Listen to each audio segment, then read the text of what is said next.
and welcome to the Just Economy podcast. This podcast is being sponsored by the Community Reinvestment Alliance of South Florida, where we're building a just economy, one vote, $1 at a time. We'd like to welcome you to our initial podcast. This podcast will be something we will do on a continuous basis. We will have several guests. We will have several subjects to discuss, and we'll talk about how to build a just economy for our communities.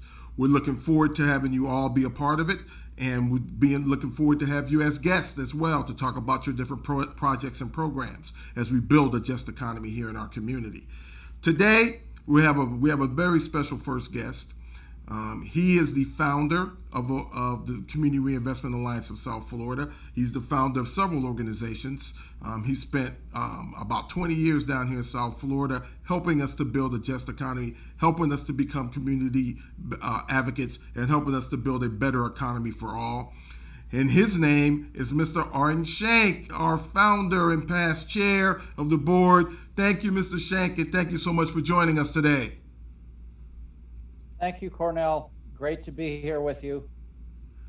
So, Arden, you've had extensive experience in community advocacy, not just here in Florida, but in Indiana, in your hometown area, as well as Washington D.C. I was wondering if you could just give us a little bit of your history behind community advocacy. Thank you, Cornell. Well, I suppose the first started in the mid-1980s when I was working on housing policy and rental policy here in northern Indiana. And then from there to advocating by making change in the community, providing more housing that changes the dynamics.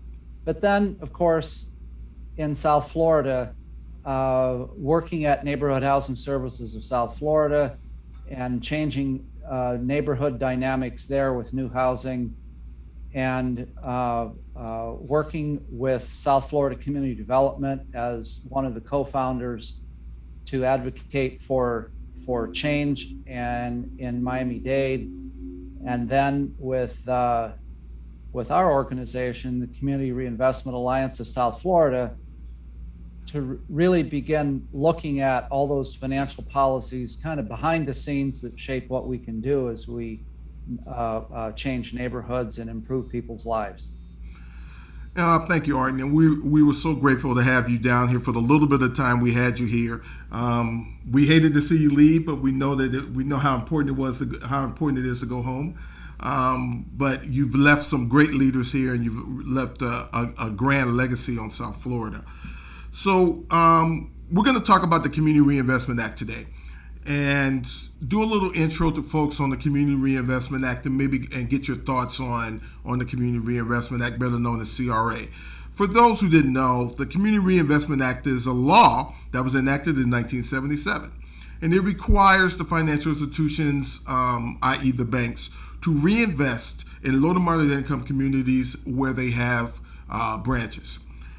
Branches are kind of a funny word these days because branches are kind of slowly but surely going away as technology increases and the community banks more through technology. However, they still are required to reinvest in the community, and that includes social services, philanthropy, affordable housing, mortgages, and small business loans.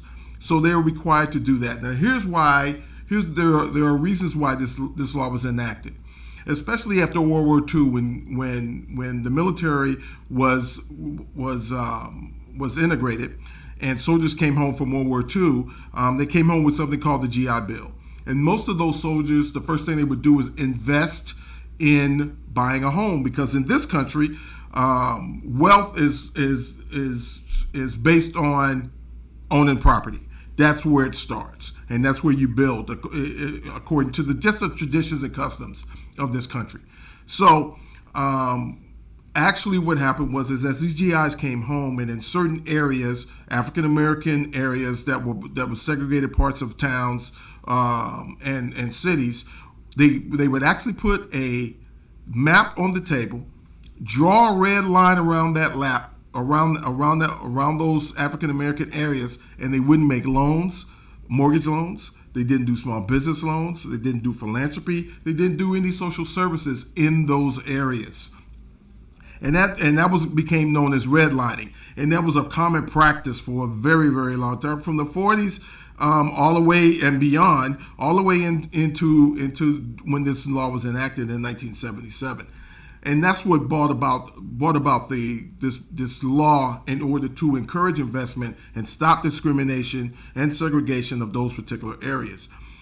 Arden has a history with this law, and Arden has taught us how to better use this law. And let me say this: Arden is also a board member of the National Community Reinvestment Coalition, the national organization whom we partner with. And so Arden's extensive knowledge and extensive history of this law and how it's been used is something that's vital as far as knowledge is concerned in our community. So Arden, I have a question for you. So what has your experience with the Community Reinvestment Act taught you? Well, Cornell, it goes back to the late 80s and early 90s when I was leading an organization here in northern Indiana. And I had been learning a bit about the Community Reinvestment Act, and I knew that banks were required to provide banking services, investment, and loans. But it was all brand new to me. I didn't know much about it. But I had been told that every bank needs to have a CRA file, and that it's open to the public. And so one day I picked up the phone and called one of the local banks and said to the person that answered, "I'd like to make an appointment to come and see the CRA file." And there was silence, and she said, "Just a moment."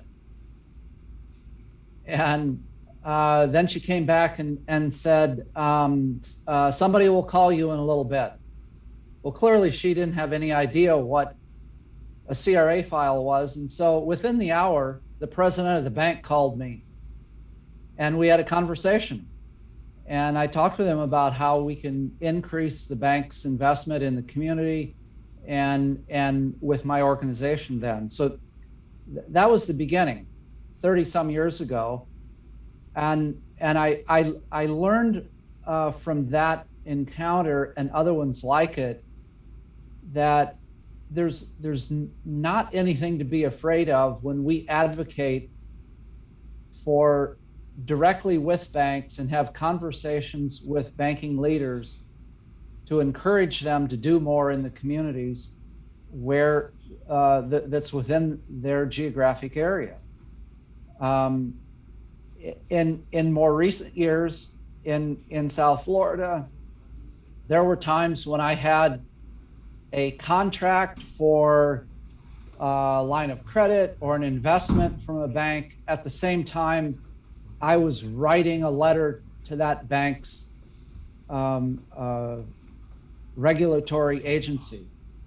And so both working together and challenging can be done at the same time. But I should add, Cornell, that CRA didn't come up in a vacuum. It wasn't like the Community Reinvestment Act was just kind of some brainy idea that somebody had out of nowhere. No, as you indicated, there's a long history of redlining and discrimination, primarily based on race and cultural background, but also based on income. And so in 1968, President Johnson signed into law the Fair Housing Act that identified and challenged the discrimination that was taking place. And the advocates chaired and were really glad that this took place. But it wasn't very long until community representatives and advocates realized that we don't have any data. We don't know what the banks are doing specifically. We know the stories, we know the anecdotal evidence, we know the pain and suffering, but we didn't have the data. And that's when the Home Mortgage Disclosure Act was passed in 1975 that requires banks to disclose on an annual basis the location of their mortgage lending and then the race and income of the borrowers. And that was a major success. Thank you, Arden. We're gonna come back to you. We're gonna go to commercial right quick, and then we'll come back and we'll continue our discussion. Thank you. Right.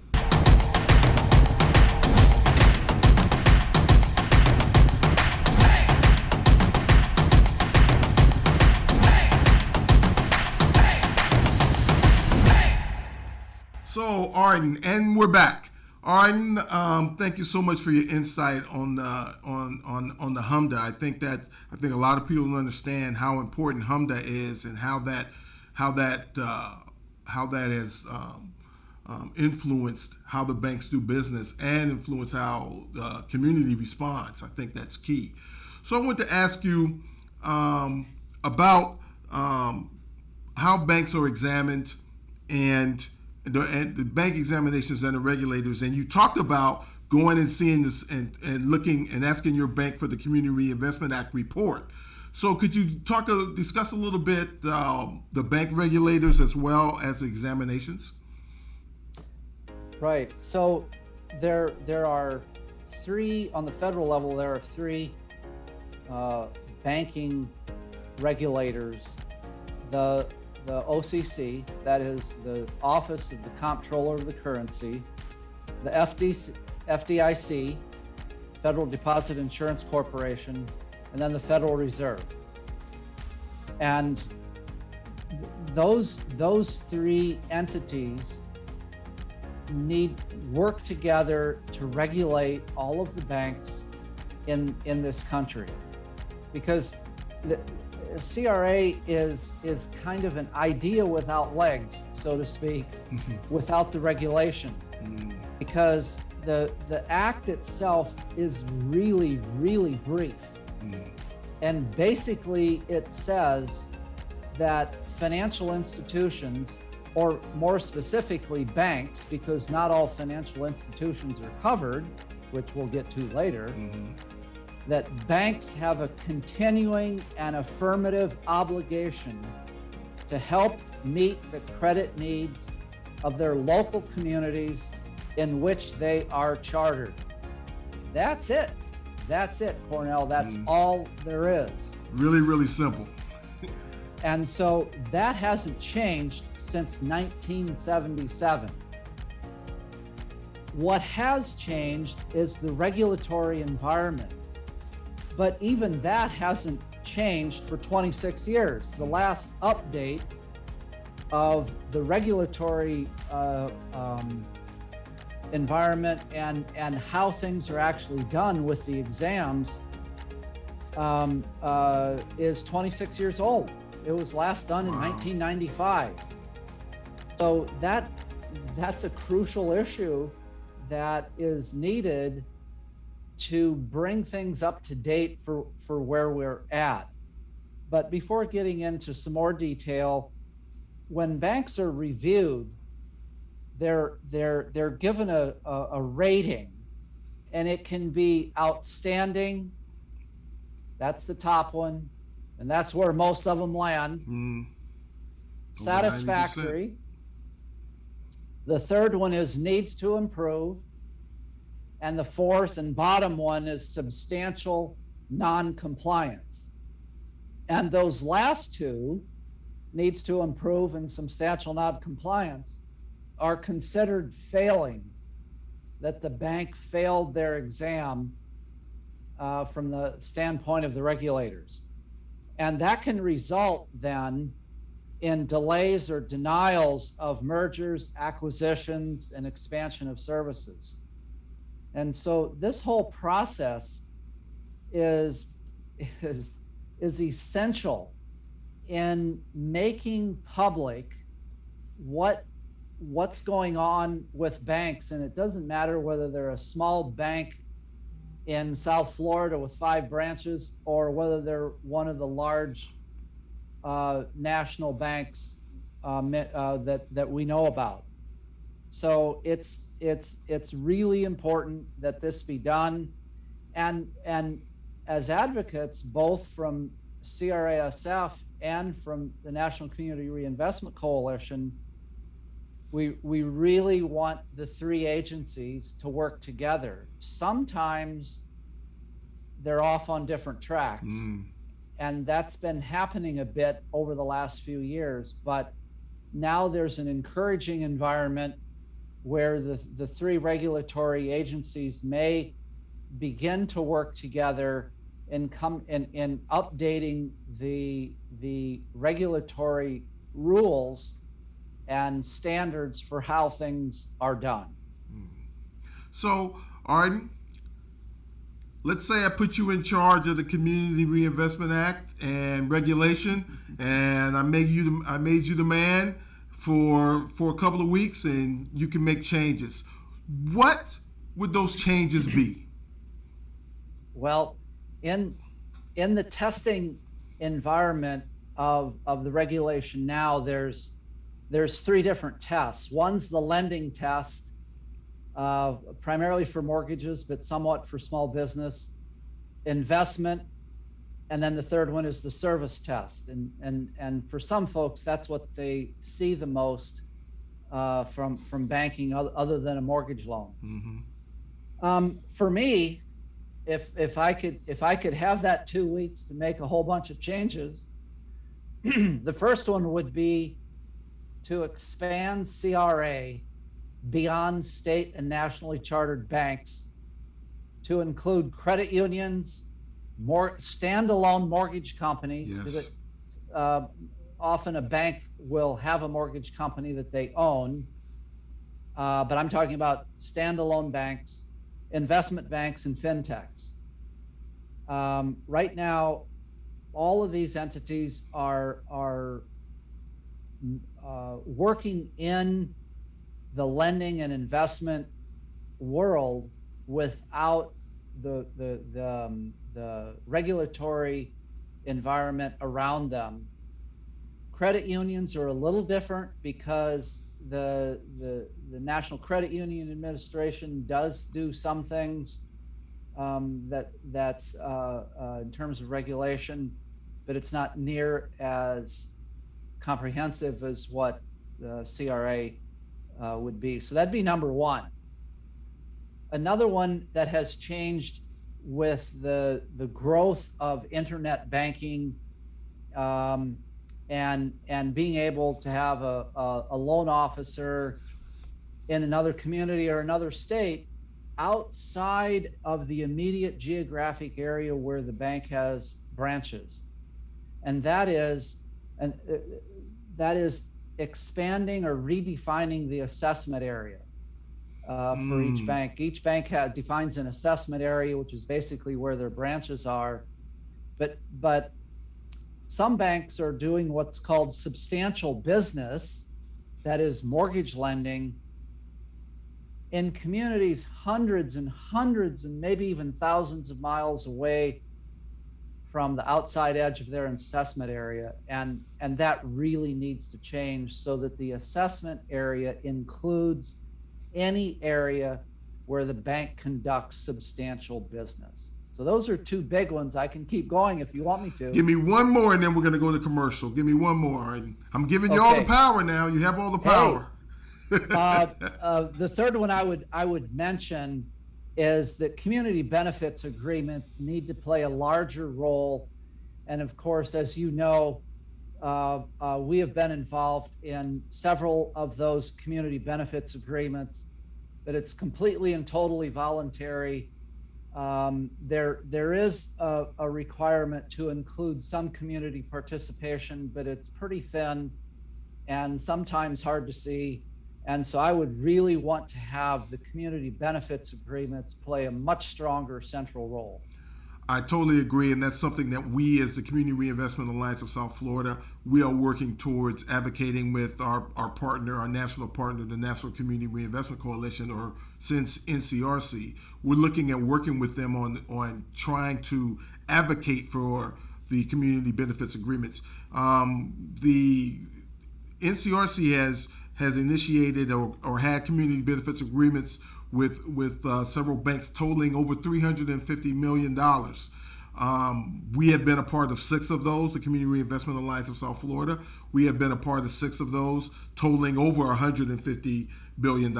So I totally agree with you about the community benefits agreements, and especially adding some nuances that I would add just in my experience the last 4 or 5 years in working with them. Just add some nuances as well, so we can better calculate how the banks are actually doing, adhering to those community benefits agreements, and how they're actually doing in our community.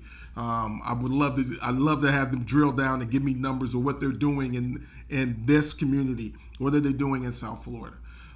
So thank you very much, Arden. We're going to go to a commercial, and we'll be right back. Thank you so much, Arden.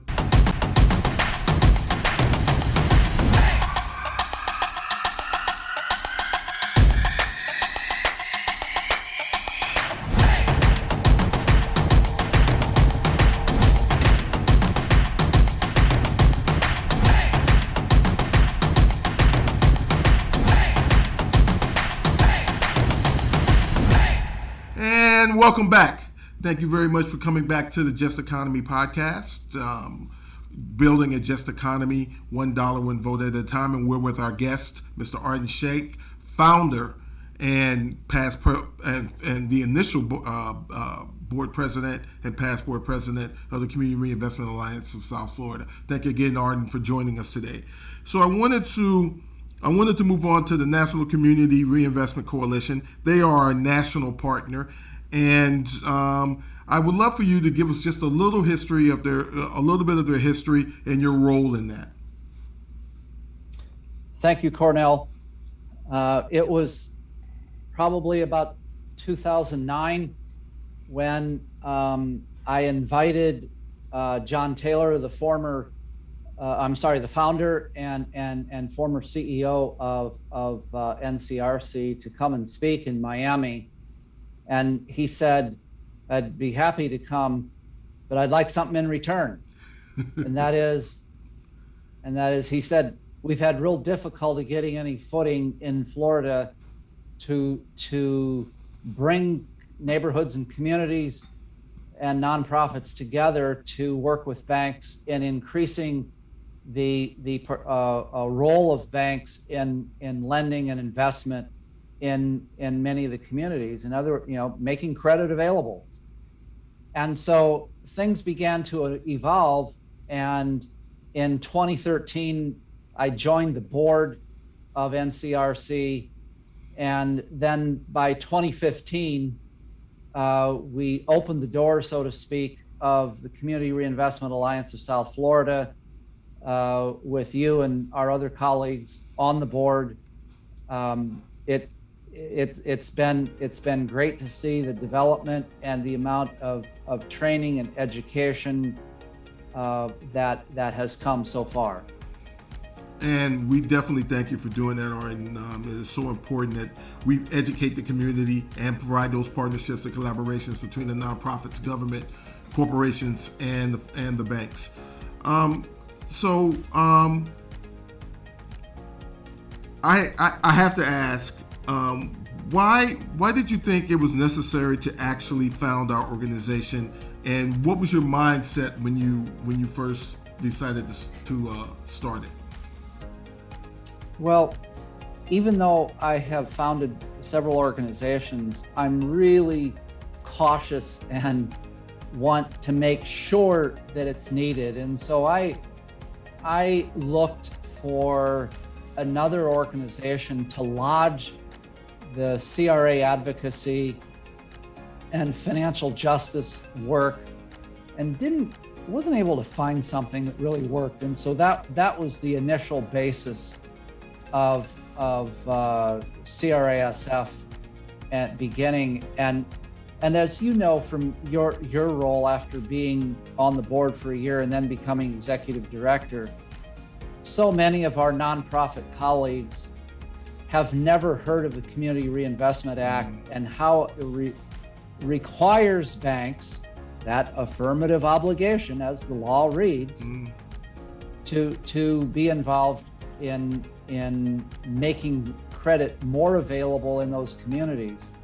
And many banks now realize that making loans and making investments in lower income neighborhoods and with folks of lower middle income, they can make money doing that. And that's what it's all about. I agree. And as our friend John Taylor has often said, the banks are the best friend of low income neighborhoods because that's where the money is. And that's our money. People from across our communities put that money in the bank. And so that's why I felt like we needed the Community Reinvestment Alliance of South Florida.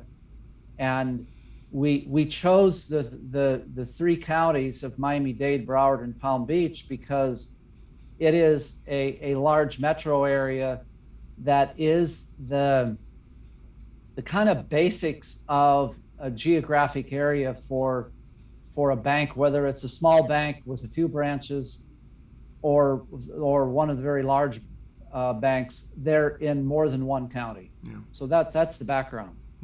Great, then. Thank you, Arden. It's a privilege to work here and to be under your tutelage and learn and be educated about how important the Community Reinvestment Act is to especially the low to moderate income communities. So as we move into the future, Arden, and we know that you've moved back to Indiana, our loss, their gain. We know that we want to build the Community Reinvestment Alliance of South Florida. How do you see its future? It's your baby. How do you see its future? Well, as we've talked about in board meetings, there's both a breadth and a depth. The depth is there's more we can do in South Florida. Involve more people in the conversations around community benefits, encouraging nonprofits to have regular conversations with more than one bank, invite them out to see what's going on. So that depth we can still build on, we can still do more education and train people how to make those contacts. The breadth is we're getting interest and we're getting calls and inquiries from other parts of Florida. And so the move is right for expanding to other parts of Florida. And that will strengthen the voice when we're talking, especially with some of the mid-sized banks that have branches not only in Miami and Fort Lauderdale and West Palm, but they have branches in the Tampa Bay area and Orlando and Gainesville and Jacksonville, Tallahassee, the Panhandle, and so on. And so it by building a broader network, it gives us more information, more people, and more ability to communicate with the regulators and the banks in getting access to credit for everybody. I totally agree, and I look forward to helping to lead that effort. Those other communities that you mentioned have some very similar issues to what we have. We, as an organization, we are involved in quite a few things. We sit on committees for affordable housing. We sit on committees for climate change, climate gentrification, sea level rise, transportation, racial equity, income inequality. All of those things are connected to a just economy. And as we try to build this just economy, $1, one vote at a time, we want it to not just to be a saying. We want it not to be just a slogan. We want to make it an action item, so that everyone in the community can participate equally. We know, in particular in South Florida area, we have quite a few things that affect us, and quite a few things, and one drives the other. The racial inequity drives transportation issues, which drives sea level rise, climate gentrification, which drives affordable housing. All those things are connected. So we're looking to be the connector as far as an organization is concerned, in order to connect all these items, build partnerships, collaborations, not only with the banks, but with the nonprofits, with government, with transportation, with for-profit corporations. Because here's the thing, we all have to live here. Arden has taught me well, and I have quite a few meetings with bank presidents, and I talk to bank presidents all the time about the different items that affect our area, particularly when we're doing community benefits agreements. We always get to participate as far as those negotiations are concerned, and we always get to talk. We always get to talk about being a part of it and interest those in the community. So I want to thank you, Arden. Thank you so much for founding this organization. I want to thank you so much for hiring me or being part of the committee that hired me. I greatly, greatly, greatly appreciate it. This again, as folks, this was our initial podcast. We will have more subjects, more folks on this particular organization and how we can build a just economy, $1, one vote at a time. Again, thank you very much, Mr. Arden Shank. We appreciate you, and we look forward to seeing you in the very, very near future. You got to come back down. It's about to be wintertime up there. Time to come back down to South Florida and get some warmth. And we greatly appreciate you. And thank you for listening to our podcast. Thank you so much. We look forward to seeing you very, very soon. Thank you.